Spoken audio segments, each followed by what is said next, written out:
Oi pessoal, nós estamos aqui hoje reunidos no UniOdontoCast, nossa estreia, né, e vamos falar sobre finanças na sua vida, né? Você sabe o que é a diferença de fluxo de caixa?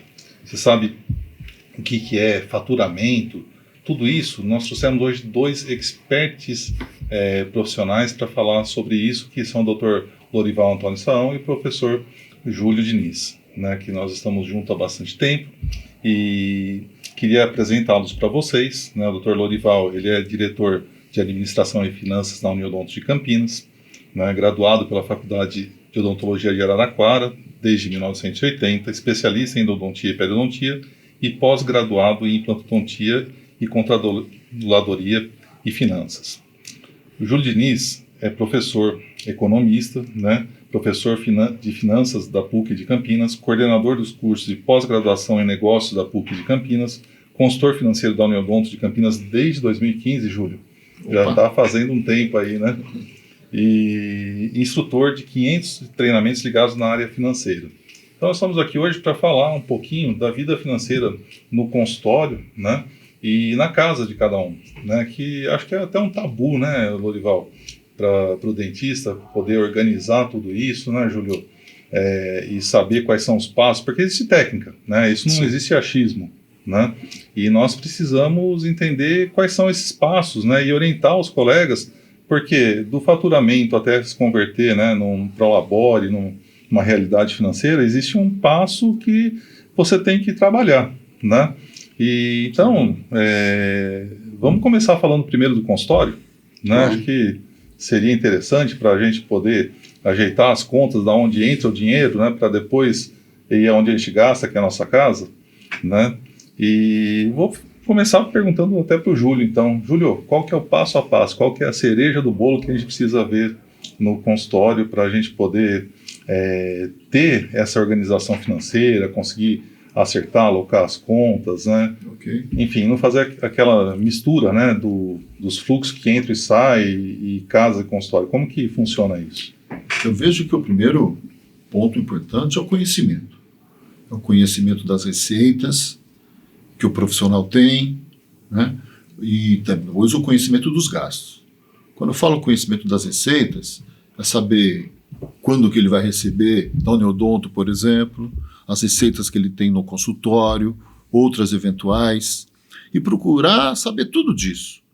Com que frequência que ele recebe, quinzenalmente, mensalmente, quais são esses valores. Na parte das saídas de dinheiro, na parte dos gastos, então esse conhecimento ainda é mais profundo, né? Conhecer as compras de produtos, insumos que ele vai usar no consultório, né? Conhecer o valor do aluguel, quando paga o aluguel, ter ideia clara do valor da conta de energia, da conta de água, se eventualmente ele tiver funcionários, o salário, os encargos sociais, as férias, sempre tem um serviço de terceiro, paga o contador, paga o advogado, paga um serviço de limpeza, de jardinagem, os impostos, olha que coisa importante, todo mês ele recolhe INSS, Simples Nacional, né? O lucro presumido, se for o caso. Então, para mim, esse é o ponto primeiro. Ele elencar isso todos os meses, listar isso todos os meses, né? Ter o pleno conhecimento dessa movimentação financeira do consultório. Isso traz regularidade, traz estabelecimento de prioridades e, para mim, o ponto-chave, indo bem direto na sua pergunta, é conhecer o destino do dinheiro. Tudo que entra e tudo que sai de dinheiro no consultório, eu acho que é o ponto primeiro aí a ser considerado. Tá certo. E, Lorival, como que a gente faz isso no dia a dia de uma clínica? Porque hoje nós estamos falando aí, pelo que o Júlio mostrou, de contas fixas e variáveis, né, de consultório. E como que se faz isso? A gente tem uma planilha, tem um caderno, né, para as pessoas mais antigas um pouquinho, né? Mas como que é feito isso dentro do consultório? André, o grande problema que eu enxergo, que é a nossa vida no consultório, né? É que o profissional liberal, ele até sabe, viu, Júlio, o quanto que sai. mas ele não consegue saber exatamente quanto vai entrar num mês e no outro. Então vai acontecer de meses você realmente ficar no aperto porque as receitas não corresponderam ao que você esperava. Aí é que entra isso tudo, né? Você ter uma consciência, você ter uma educação financeira para realmente evitar misturar faturamento com lucro. Então, o que acontece muito, eu que estou formado há muitos anos, eu costumo escutar de colegas, mesmo colegas com mais experiência e outros com menos experiência, e a gente percebe que o colega se atrapalha. Ele tem em mente que o que ele tem de entrada no consultório é aquilo que é para ele viver e acabou, e chega no mês que vem ou no outro, quando as coisas apertam, ele não tem uma maneira de ter um jogo de cintura, entendeu? Você imagina isso em anos e anos e anos de trabalho. Aí o profissional, como a gente tem visto, você tem visto, eu tenho visto, vários colegas que ao se aposentarem não conseguiram fazer um pé de meia e se atrapalharam totalmente no meio do caminho. Então isso de planilhar, isso de ser mais organizado, isso de saber entender que não é tudo que entra que você vai gastar. Não misturar conta pessoal, conta familiar com conta do consultório. Aí entra um prolabore, que seja uma maneira simples de fazer, mas olha, X do consultório é meu prolabore, eu vou viver com isso. O ponto importante aí que o Dr. Lorival está comentando, pegando o gancho dele, é, se possível, o profissional ter uma conta do consultório, uma conta corrente do consultório e uma conta corrente pessoal. Não sei se isso é uma prática, mas é importante separar, começar pela conta corrente para separar. E conta corrente tem aquela coisa, né? Tem que acessar todos os dias. Todos os dias tem que acessar. É isso que eu ia perguntar, né? Qual que é o tempo, né, que o profissional tem que destinar para ver isso? São todos os dias? É rápido isso? Checar a entrada e saída, fluxo? Doutor Existe André, alguma teoria para isso? Doutor André, tem que mergulhar 30 minutos por dia. 30 Certo. minutos por dia, você acessa a sua conta corrente do consultório, né?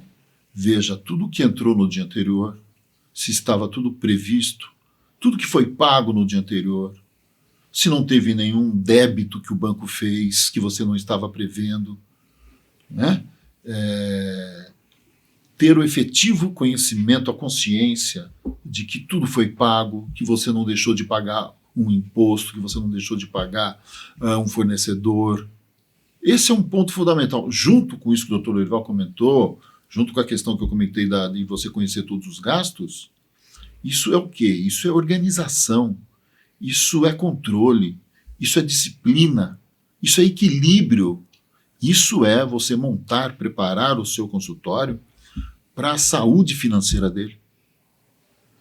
O sucesso, se existe essa receita, passa por aí. Planejamento, organização, controle, né? Eu tenho plena convicção disso, né? Que pode ser um consultório, pode ser uma clínica, pode ser uma empresa. Esses são fatores que devem estar presentes todos os dias. Então, quando a gente fala de sucesso, a gente tem que pensar em controle, né? Em estar todo dia de forma ativa vendo o fluxo, né? E hoje tudo é eletrônico, né? O banco já traz essas planilhas para a gente das entradas, saídas, né? Se algum paciente deixou de pagar algum boleto ou algum cartão de crédito que está para entrar, acho que isso tudo é importante. Agora, né? é altamente recomendável que se forme um fluxo de caixa, né? Tem uma planilha de entrada, saída, saldos, concilia os saldos diariamente. Isso pode até servir do livro caixa que o profissional deve ter. Certo. Né? Pronto, ele já prepara o livro caixa diariamente, com tudo que entrou, tudo que saiu, concilia os saldos diariamente, conta pessoal, conta do consultório. Nossa, é um caminho da organização, do controle, da disciplina. E aí, Denise, você falou da questão do planejamento, né? Aqui vale a gente tentar trazer um pouco do nosso trabalho dentro da própria cooperativa, que a gente lá tem um planejamento bastante rigoroso, bastante firme, que é o que faz com que a gente consiga aí navegar nesse fluxo financeiro que muitas vezes nos pega desprevenidos, muitas vezes imprevistos acontecem, né?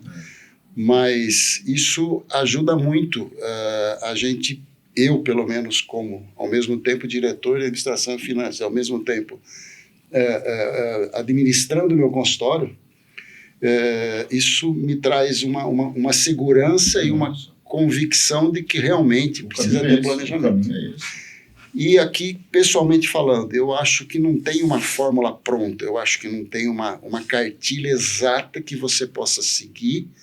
E aí, André, até pegando um gancho do que você falou de sucesso. Recentemente eu assisti uma palestra que as pessoas, e eu evito fazer essa confusão, as pessoas, não só o dentista, mas as pessoas pensam em sucesso financeiro, profissional. E nós estamos cansados de ver gente que tem sucesso financeiro profissional, que ficou rico na profissão, seja na odontologia ou em outra profissão, e que não tem sucesso em casa, não tem sucesso social, não tem sucesso com a esposa, com os filhos, com a família. Então, sucesso, no meu ponto de vista, e concordo plenamente com o palestrante que me levou a pensar nisso, sucesso não é só você ficar rico ou não. Sucesso não é só você ser o bambambam da odontologia, entendeu? E gostaria de dizer mais. Isso quem me ensinou foi um parente meu que ficou rico na profissão, não em odontologia. E para mim ficou claro o seguinte, se o sucesso, se o que um odontólogo quer é ficar rico, que eu acho que não é o mais importante, mas que seja, então que tenha uma coisa em mente. Quem fica rico não é quem ganha mais, é quem gasta menos. Exato. Fica rico boa colocação. Quem realmente consegue administrar, não precisa ter economia a vida toda, não é isso que eu estou dizendo, mas saber ponderar. Equilibrar, né? Porque ganhar muito, muitas vezes, e a gente vê isso com um jogador de futebol, por exemplo, o cara ganha rios de dinheiro e de repente em 10 anos ele conseguiu torrar tudo, quer dizer, não é por aí, tá? Então são coisas assim que eu acho que a gente tem que estar alerta. E não tem que ter vergonha, né, André? Não tem que ter vergonha. Não tem que ter vergonha. Quem não passou por problemas financeiros na vida? Acho que até o Diniz, que é super planejadinho, já passou. Né? Imagina a gente que na faculdade, e isso é fato até hoje, na faculdade ninguém ensinou a gente a administrar um consultório, ninguém ensinou a gente sabe? Foi tudo na raça. Você imagina eu que me formei, né, há muitos anos atrás, coisa e tal, tudo na raça. Então, quer dizer, você demora 5, 10 anos para pegar um ritmo de economia, de administração. Isso é uma grande falha dos cursos de odontologia, pelo menos de graduação.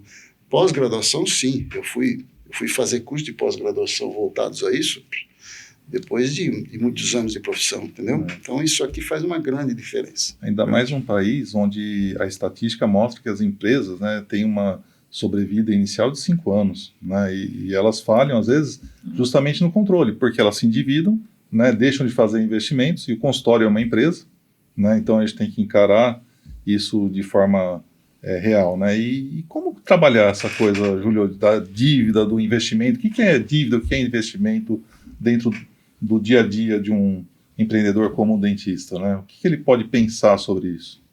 Esse é um ponto ultra sensível, né, doutor André? Veja você, o investimento é aquilo que você faz para gerar um retorno.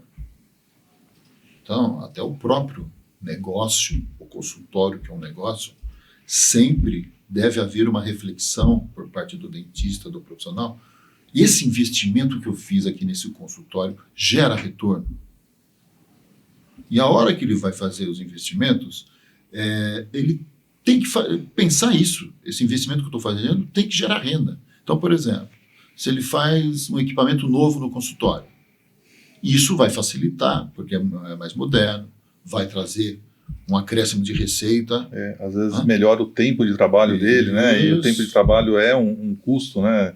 Hoje é onde você analisa todos as entradas e saídas, né? Então, acho que realmente isso seria investimento. Agora, uma pintura seria um investimento em patrimônio, ele não dá retorno, mas ele dá visibilidade. Isso. Também, então, né? É uma reforma que não traria o retorno de comprar, de fazer um equipamento novo, mas muitas vezes é exigido dele, porque compõe o conjunto, né? Então, mas mesmo nessa hora, como é que é aquela coisa que o doutor Lorival falou? Como que eu vou gastar menos numa coisa que não vai me trazer retorno? Para deixar ajeitado do mesmo jeito, mas se eu puder ter um gasto menor, né? Fazer 1, 2, 3 cotações, ver como que ele pode gastar menos no investimento que a princípio não gera retorno. E outra coisa, né, André? Que é algo que está dentro do nosso dia a dia, né? As empresas hoje, eles fazem um produto hoje para que daqui 2, 3, 4 anos, propositalmente, ele se torne obsoleto, ele se torne ultrapassado. Então, eu pelo menos penso assim, no consultório o profissional tem que estar muito alerta a isso, muito atento, porque senão você acaba investindo algo bacana, mas que de repente vai te deixar num aperto financeiro, você vai deixar de investir em coisas mais importantes, coisas que realmente te gerem retorno, e daqui 3, 4 anos você vai ficar decepcionado porque produto, as empresas, né? E às vezes a mesma empresa que te vendeu aquilo, começa a dizer que não serve mais. Começa a ter uma depreciação, né? Além de depreciação, surge um aparelho, um outro produto qualquer, que extrapole muito o valor daquele, tá? Em termos profissionais. Então você começa a entrar numa ciranda, numa bola de neve, a hora que você vê, você foi meio que manipulado. Isso eu sempre fui muito assim, criterioso. Eu acho que as pessoas têm que abrir um pouquinho o olho, porque a situação consumista também está dentro da odontologia e está com tudo. Sem falar nos gurus, né, André? Né? Exatamente. Então, os gurus da odontologia me deixam, assim, extremamente irritado até. Porque, assim, ninguém fica rico sem trabalhar, ninguém... Sabe, você tem que suar mesmo. Odontologia, eu lembro quando eu trabalhava com um médico no mesmo ambiente, ele sentava, às vezes eu estava lá trabalhando, ele falava que eu era um trabalhador braçal, brincando comigo. Porque ele trabalhava com uma caneta, com a cabeça, curando as pessoas, e nós fazemos um trabalho braçal, certo? Então não adianta, não tem milagre. Você tem que trabalhar, você tem que estar ali, presente, tá? Usando a tua habilidade. E às vezes eu vejo gurus aí enchendo auditórios como se, num toque de mágica, você fosse investir no consultório e ficar rico em 2 anos. Que é isso? Isso não existe. Na minha opinião, não existe. E a gente está vendo que isso já está sendo frustrante para muita gente. Né? Então, mas aí eu vou chamar de dica de ouro, Júlio. Né? Aquela dica que você falou para a gente aqui no bastidor, um pouquinho antes do programa, que nós estamos gravando aqui, sobre plano de negócio. Né? Qual que é essa dica de ouro, Júlio, que a gente pode trazer para o nosso ouvinte aqui do podcast, para o nosso dentista que está perdido? Tudo exige um plano de negócio. Tudo exige um plano de negócio. Né? O consultório é a mesma coisa. O que é um plano de negócio? Você não ter sua visão do dia seguinte, você buscar ter uma visão de longo prazo, de médio prazo, traçar metas, traçar objetivos, considerar como ele gostaria que fosse o consultório dele. Viaja um pouquinho. Né? Gostaria que no meu consultório por dia viesse meia dúzia, 8, 10 pessoas. Né? Eu vou cobrar um ticket médio de tanto. Eu teria uma receita assim, eu poderia fazer investimentos. Um plano de negócio que é o momento de você expor as suas inquietudes, as suas aflições, coloca tudo no plano. Isso serve para qualquer coisa e ali você visualiza, né, o futuro. Você visualiza o futuro, você tem essa visão, né, aonde eu quero chegar. Né, como eu disse, traça objetivo, traça meta. Eu tenho o convencimento de que, para tudo que nós fazemos, exige a elaboração de um plano de negócio. No consultório do dentista não é diferente. Bacana. Então, o que a gente pode resumir aqui é que a gente tem que ter disciplina, né? Tem que trabalhar muito, planilhar muito os nossos gastos, né? E não ter vergonha de pedir ajuda quando a gente precisa, né? Procurar profissionais sérios, capacitados, para que a gente possa realmente ter essa administração bem feita no consultório, porque nem todo mundo consegue ter um administrador full-time ali, né? No E você falou de dívida, né? Fugir de dívida. Fugir de dívida. Porque, infelizmente, o custo do dinheiro no Brasil é muito elevado. Exato. Então, não tem a dívida que seja absorvida pelo investimento. Então, fuja de dívida. O Dr. Lourival falou muito bem, ninguém está livre disso. Mas o problema quando a gente chega numa situação dessa é você ter uma atitude, como é que eu vou sair disso o mais rápido possível. Viu, Denise? E aí entra uma questão de constrangimento, né? Quer dizer, eu já compartilhei problemas financeiros de amigos meus e que assim a gente não desconfiava. Exato. Ele não expressava. Por quê? Constrangimento. Ele está expressando para um amigo uma situação frustrante. Mas aí entra a questão da consciência. Nós temos colegas que estavam numa situação difícil, pararam, procuraram ajuda com alguém anônimo sim, fora do círculo dele, para não haver constrangimento, que direcionou, que fez um roteiro para que aquilo fosse resolvido, se resolveu, e hoje muitos deles, que a gente sabe, estão curtindo uma aposentadoria que há 10, 15 anos atrás, para eles parecia inacessível. Por quê? Porque estavam naquela situação que muitos chegaram de se aposentar sem ter um pé de meia. Né? Não precisa ser um pé de meia para viajar o mundo, mas para ter uma dignidade, uma aposentadoria bacana, sossegada. Eu acho que aí nós já começamos a entrar no lado pessoal, né, da história. Né? Nós demos uma boa aplicabilidade no consultório. Lógico que isso a pessoa precisa entrar, fazer um curso, como o Júlio tem, né, dado ali na PUC, ou outros cursos de bastante renome, para poder se aprofundar um pouquinho nisso, né? Mas o lado pessoal, né, ele é diferente do consultório, né? O que a gente vai fazer para esticar aquele prolabore, né, que às vezes acontece de você ter um faturamento menor em um mês ou outro no consultório? O que eu faço para esticar esse prolabore, que a gente falou, puxa, ele vai ficar apertado, né? Se eu estou falando, ó, tiro 10, ou tiro 15, ou tiro 5, né? Tem meses que você tem que equilibrar isso na casa, né? E quais estratégias nós vamos usar para isso, né? Júlio, dá uma luz aqui pro dentista que está escutando a gente. Não, ele deve fixar um prolabore para ele. Para tirar do negócio, ele fixa um prolabore de acordo com os gastos razoáveis que ele possa ter, né? Para que ele viva de uma maneira confortável dentro desse prolabore, que deve ser regular. Né? É por isso que, quando a gente fala de vida pessoal, no meu modo de ver, entra muito ao lado do autoconhecimento. Quanto que eu ganho por ano? Está aí. Quanto que eu gasto por ano? Porque isso tende a ser relógio, né? Tem as contas que são maiores da casa, né? Ou quem vive de aluguel, quem paga... Escola da criança, né? Ou quem paga um financiamento, isso está ali, né? Isso a gente conhece e é o fixo, né? Água, luz, né? Esse básico, né? Um plano de saúde, né? Isso é o básico. E tem outras coisas que na questão do autoconhecimento, deve compor também. Eu contribuo para a Previdência Oficial? Quantos anos eu tenho ainda para contribuir? Eu tenho um seguro de vida?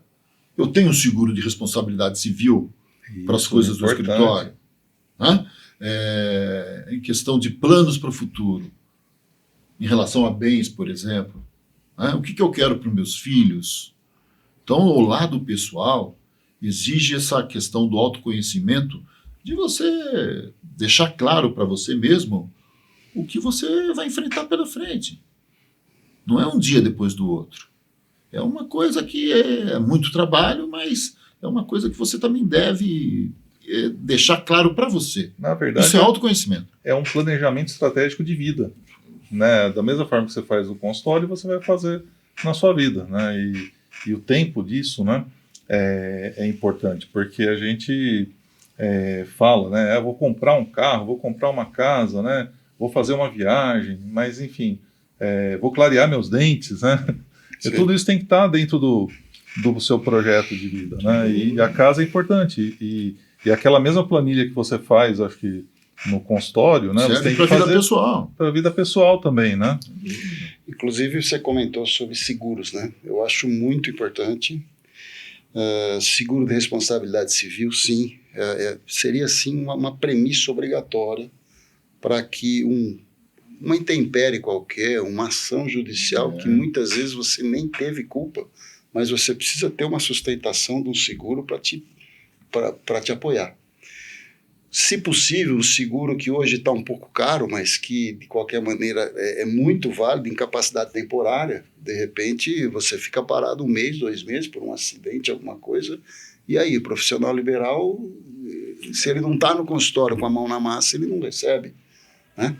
E ao mesmo tempo que eu sempre pensei assim, e sempre tive, muita gente não se preocupa com isso, é o seguro de vida. Tá? De uma maneira ou de outra, isso deixa você mais tranquilo para os seus descendentes, para a sua família, etc. Protege sua família, né? Isso Isso, é legal exatamente. agora, veja, o seguro de vida, tem essas opções de você fazer um PGBL, Também. um VGBL, que você já indica um beneficiário. Se acontece alguma coisa com você, isso nem entra em inventário. Sim. Já fica disponível para o beneficiário pouco tempo depois. Sim. Tem isenção dos impostos sobre herança, ITCMD, essas coisas. Tudo isso deve ser pesado, tudo isso deve ter colocado ali. Poxa, vale a pena, não vale a pena? Que instante eu vou fazer isso? Né? Mas isso é preparação para o futuro. Isso é um exercício muito positivo. Né? Isso é um investimento, né, de vida, né? Sim, Um seguro, porque tem seguros, inclusive, que retornam para você em vida, né? Isso. A parte financeira também. Então, tudo isso vale de uma consultoria séria, né? De alguém que possa te orientar, que possa te procurar, ou de pesquisa mesmo, né? Do próprio profissional. Júlio, e você ensina nos seus cursos, que eu me lembro bem, e é uma premissa importante, que o ideal seria que o profissional liberal tivesse guardado, tivesse economizado 12 meses do custo mensal dele para que ele possa enfrentar todas essas intempéries que nós estamos comentando. Acho isso fundamental, que se procure chegar nisso. E aquela história, né? Não precisa ser exatamente 10%, mas por volta disso, né? Fazer uma economia que aos poucos vai te deixando mais amparado, né? É o estabelecimento de metas e desafios para você mesmo, né? Exato. Então, veja, eu tenho um objetivo. Esse ano, o ano que vem, eu vou conseguir reunir 12 vezes o meu gasto mensal, né? Vou ter essa reserva financeira.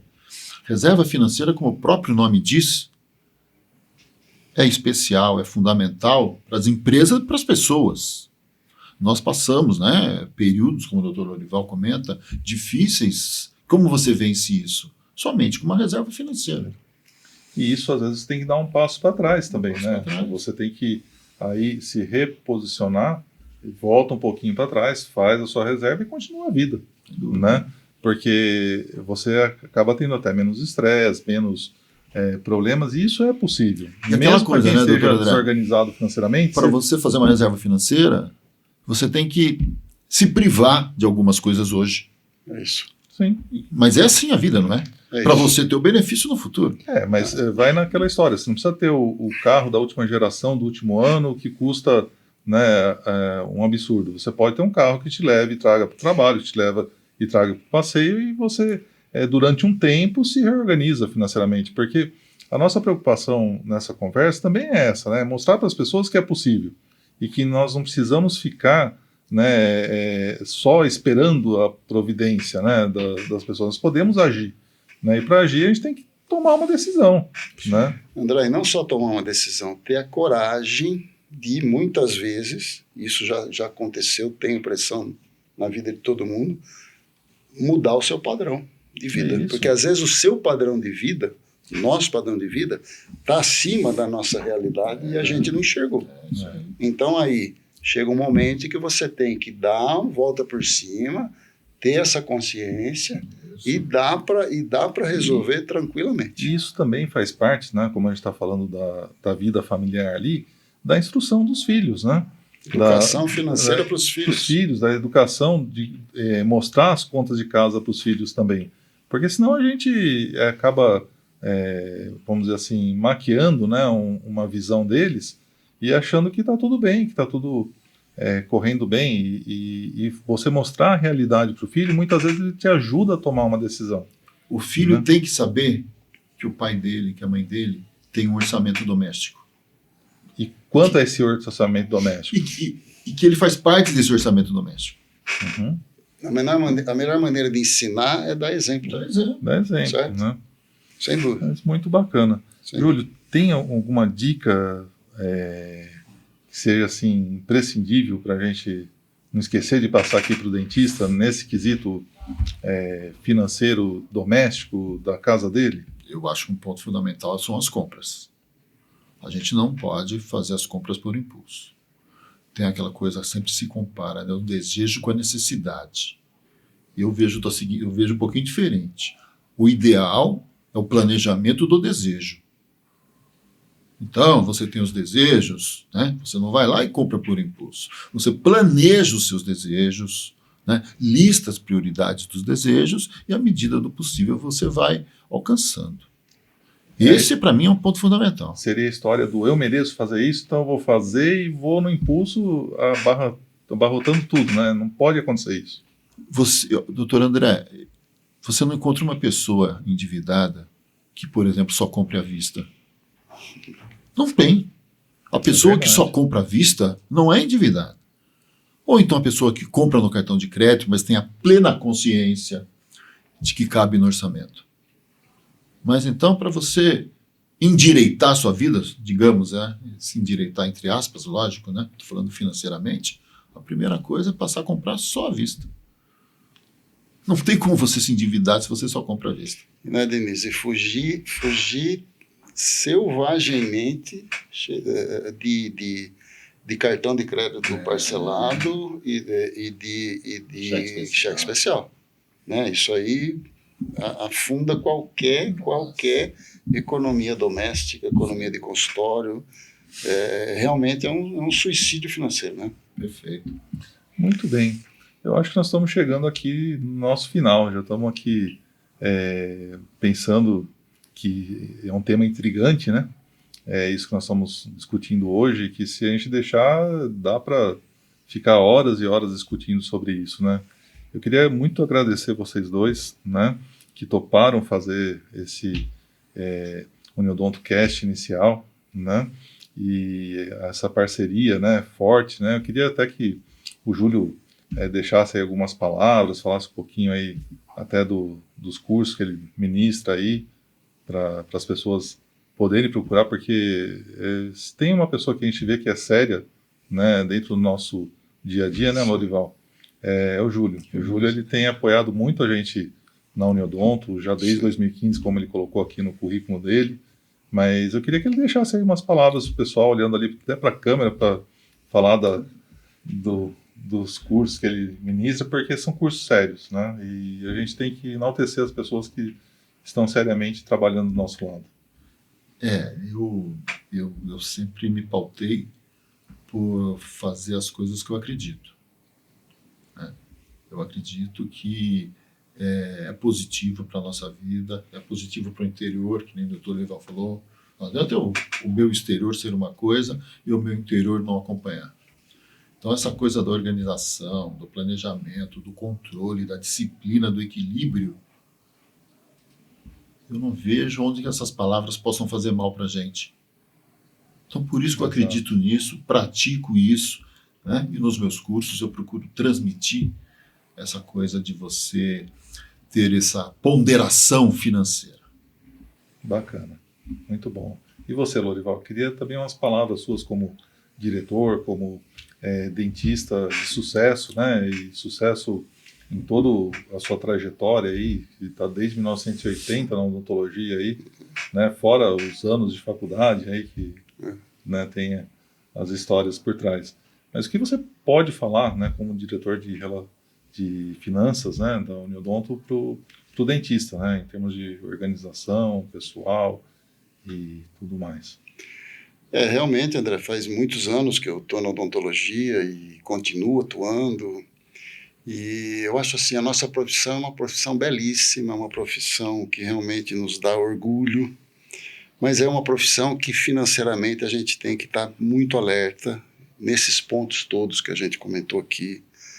Essa questão de você realmente estar consciente de que, olha, pode ser que a coisa não esteja bem, vamos parar, vamos analisar, vamos pedir auxílio, entendeu? E procurar realmente enxergar o consultório como uma empresa, mas ao mesmo tempo não esquecer que a vida, que a felicidade, que o sucesso, como eu falei e gostaria de reiterar, não é apenas ficar rico, não é apenas ter sucesso profissional. Nunca nos esqueçamos da nossa família, dos nossos filhos, dos nossos amigos, de nós mesmos. Quer dizer, felicidade, sucesso é você estar bem e sentir que o mundo ao teu redor pode estar bem se você tiver. Eu acho que isso é fundamental. Então a gente aqui focou na parte financeira, coisa e tal, mas eu não posso deixar de dizer, pela experiência que eu tenho profissional e no próprio endodonto, que é fundamental que a gente procure ter um sucesso integral. Tá? Porque senão a gente vai ficar muito focado e não é só dinheiro, não é só sucesso profissional. A gente tem que estar alerta para fazer da nossa profissão uma alegria de viver. Eu acho que é por aí. É a mensagem que eu deixo, inclusive, para os mais jovens que estão começando agora a profissão. Inclusive você, né, André? Você é um pouco mais jovem que eu, então está dado um conselho. Tá certo, muito obrigado.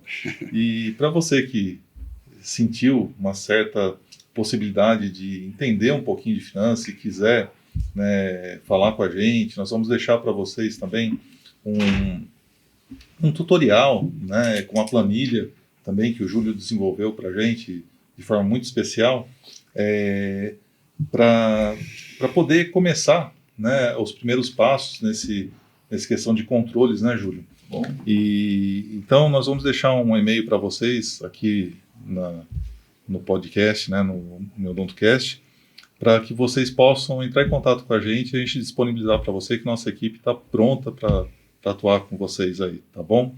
E qualquer dúvida, manda aí para a gente que nós vamos direcionar também as perguntas aí para quem puder responder para vocês. Um grande abraço, até a próxima.